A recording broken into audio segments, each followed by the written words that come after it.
आज किनवट शहर में आदिवासी समाज की ओर से आरक्षण बचाओ का महामोर्चा निकाला गया था, जिसमें किनवट माहौर तालुका समेत नांदेड़ जिले से हजारों की संख्या में आदिवासी समाज के लोग शामिल हुए। इस महामोर्चे का नेतृत्व किनवट माहौर विधानसभा के आमदार भीमराव केराम कर रहे थे।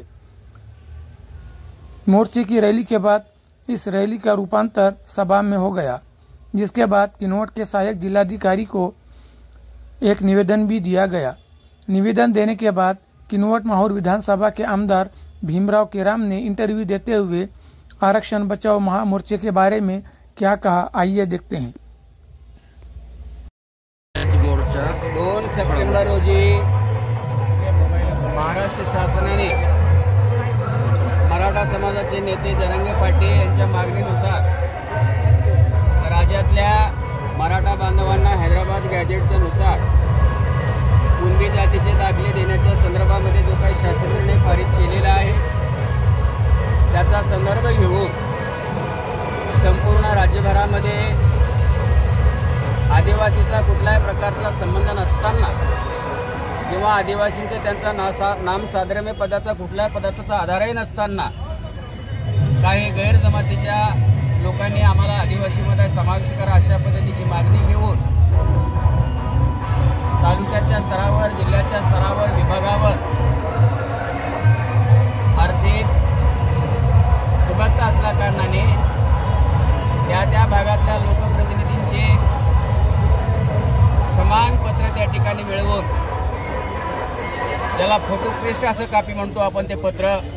अशा पद्धतीचं पत्र राज्याचे मुख्यमंत्री माननीय देवेंद्रजी फडणवीस म्हणजे युतीच्या सरकारला देऊन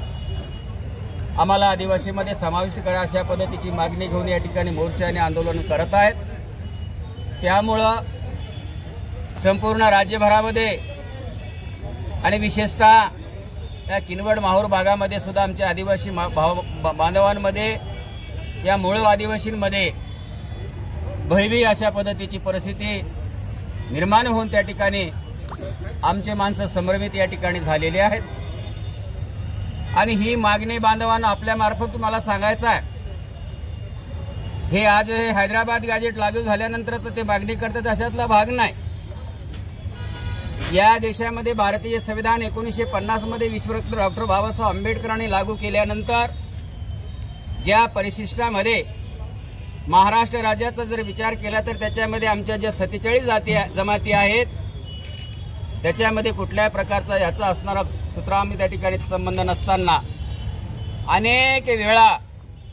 आम्हाला या ठिकाणी आम्ही आदिवासीमध्ये आहोत अशा पद्धतीची मागणी हे करतात। तशा पद्धतीचे यांच्या मागणीचा आधार घेऊन महाराष्ट्र सरकारने केंद्र सरकारकडे जे आदिवासीमध्ये समाविष्ट होण्यासाठी किंवा आदिवासीमधून काही जाती वगळण्यासाठी जे काही नियमावली, जे काही निकष त्या ठिकाणी दिलेले आहेत त्या संदर्भामध्ये तशा पद्धतीने केंद्र सरकारकडे सुद्धा त्यांनी पाठवलेलं होतं। परंतु मग 1967 असेल,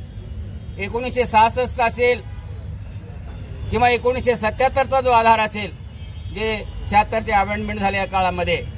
आणि कालचा अगदी तात्काळ 2017 मध्ये महाराष्ट्र शासनाने जे काही अहवाल पाठवलेला आहे, हे अहवाल सुद्धा केंद्र सरकारने आदिवासीमध्ये यांना समावेश करता येत नाही म्हणून सबसेल त्यांनी राज्य सरकारला परत पाठवलं आणि सरकारने बिनशर्त ते माघार सुद्धा या ठिकाणी घेतलं। असं असताना सुद्धा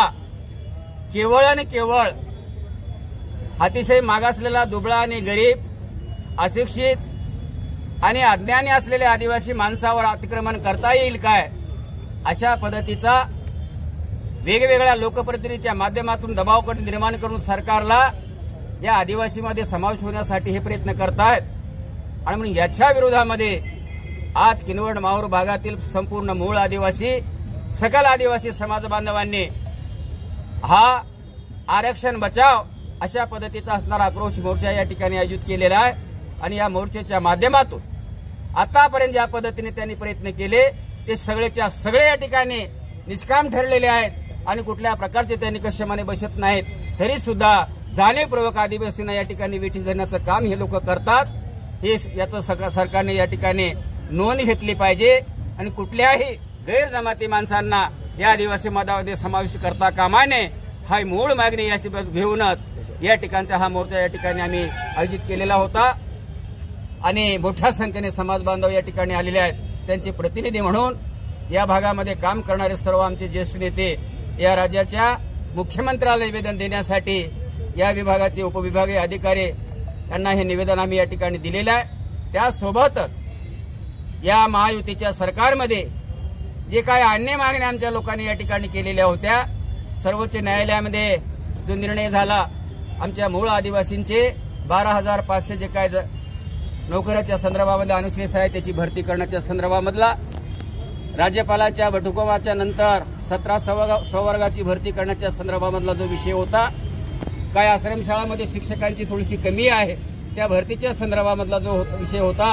ह्या अशा काही मागण्या होत्या ते शासनाच्या स्तरावर ताबडतोब निघाले पाहिजे। ह्याही मागण्या घेऊन आम्ही या ठिकाणी राज्याच्या मुख्यमंत्र्यांना विभागीय कार्यालयाच्या मार्फत या ठिकाणी आम्ही नुपुरत त्या ठिकाणी निवेदन या ठिकाणी सादर केलेलं आहे। आपल्या मार्फत सरकारला माझी विनम्र अशी विनंती आहे, कुठल्याही लोकप्रतिनिधींनी दिलेल्या वेगवेगळ्या फोटोकॉपी अशा पद्धतीच्या पत्राचा आधार घेऊन मूळ आदिवासीवर या ठिकाणी अन्याय होईल, अनेक वेळा अन्याय होणार नाही अशा पद्धतीची काळजी सरकार म्हणून आपण घेतलेल्या आहात, याबद्दल दुमत असण्याचं कारण नाही। परंतु भविष्यात सुद्धा या मूळ आदिवासींच्या आरक्षणाला कुठल्याही प्रकारचा बाधा किंवा धक्का होणार नाही याची काळजी आपण घ्यावी आणि यांचा हक्काचं आरक्षणाचं संरक्षण करावं अशा पद्धतीची आपल्या मार्फत या ठिकाणी विनंती करतो। जय हिंद, जय भारत, जय सेवा, जय भीम।